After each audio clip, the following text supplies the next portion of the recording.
ти оня ден ме изпсува. И мене казах, Мишо, ти си му дигнал кръвното. И ти викаш, не кръвното. Да.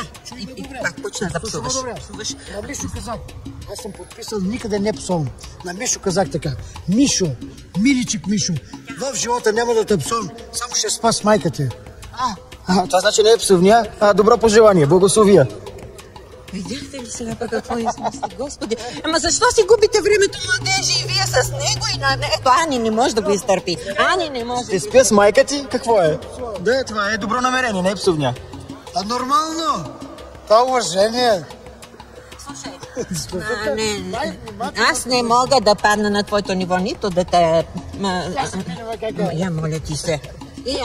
Ще мъже. Извиним се веднага за това, което каза се. Извиним се така от разстояние. Извини ми се.